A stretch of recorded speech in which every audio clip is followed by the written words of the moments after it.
FPL.com. This is another video article. In these videos, basically what I want to do is just show you a couple of things that I've discovered that I think are interesting and might be useful for other fantasy Premier League managers. I do take requests, so if you have something you'd like to ask, hit us up on Twitter at asligaofficial.com. You can see our handle right here. Now I want to show you a couple of players today and then do a quick comparison between Silva and Toure, because that's something that was requested earlier in the week, but I did not get a chance to address in last night's article. So first things first, I've chosen a few statistics here to view. I'm on the My Statistics page of Asliga. If we take a look at crosses, we'll see that Robby Brady from Norwich is currently leading the cross charts with 31, ahead of Pate on 29 and Ozil on 24. Now Brady is currently playing out of position in left back, deputising for Martin Olsen, who is currently injured. Now if we have a look at the Norwich charts in the club centre, we'll just go here and choose, probably quick if I just do this, crosses. We'll see something very interesting. Robby Brady has contributed more than 50% of all the crosses of all the Norwich players.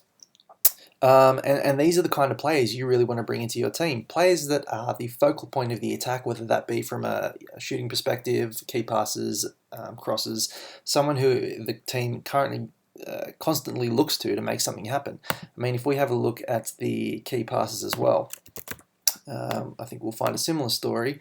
So Robby Brady again is topping the charts on 9. And again, this is all from left back. So Olsen is due to return September 12th, I think.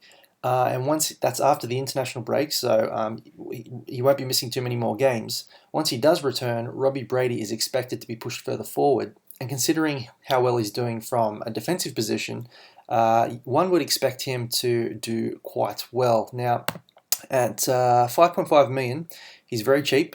So if you're looking to use your wild card, perhaps after the transfer window is closed, the international break is done with, and you're looking for a cheap player so you can maybe fit in some of those dearer players, Robby Brady would be someone that I would have on my watch list. He's picked up 1 assist so far this season. Plenty of clear passes, 1 assist. So someone to just maybe make a note of and see how it goes over the next few weeks. Next, this might be something you've seen, this stat floating around, but it's worth repeating. If we have a look at the shots on target this season, the 2 players leading the charts are Aguero, which there are no surprises there, 7 shots on target from 11, but also Diouf has had 7 shots on target from 7 with a 100% shooting accuracy record. He's bagged himself 2 goals. And if we take a look at his upcoming fixtures, it looks quite good. We can see here he's got West Brom at home this week, who are currently coming last. Then they go away to Arsenal, which won't be an easy game. But then they've got Leicester and Bournemouth at home, and Aston Villa away. So over the next 5 weeks, if he can keep this performance level up and continue to get his shots on target, one would expect Diouf to be able to pick up a few more goals. And at 6.5 million, if you've got a defender forward who's getting you a goal every other game, that's excellent value for money. And if I had some more transfers up my sleeve, I would probably be looking at bringing him in this week myself. Finally, I'm just going to do a quick comparison of Yaya Toure and David Silva. So Manchester City are obviously going very well this season. They scored a bunch of goals, they haven't conceded any. And so obviously Manchester City coverage is something that is on the forefront of many managers' minds. Now we can see here that Toure and Silva are very evenly matched. Each one of these stars represents that they are leading in all these different stats here. So here Yaya Toure has scored 3.2 points per million, ahead of Silva too, so he would get a star for that. So it's a quick overview on who is performing better. So what we need to do here is drill down a little bit deeper and see what areas these guys are performing in, and how that's going to that might affect your decision on what player you bring in. So if we take a look at the shooting stats, straight away we will see that Yaya Toure is the bigger goal threat. This might not come as a surprise. He did score over 20 goals a few seasons ago. He's got 2 goals so far this season. Now Silva isn't that far behind on the shots charts. He's taken 7 to Yaya Toure's 9, but Toure has got a few more on target. 4 shots on target against Silva's 2.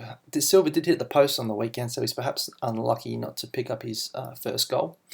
But Yaya Toure is just one of those players that doesn't need a lot of opportunities to score. He just seems to score like 1 in every 2 shots, or at least that's the way it felt, 2 seasons ago anyway. So Yaya Toure represents the bigger goal threats.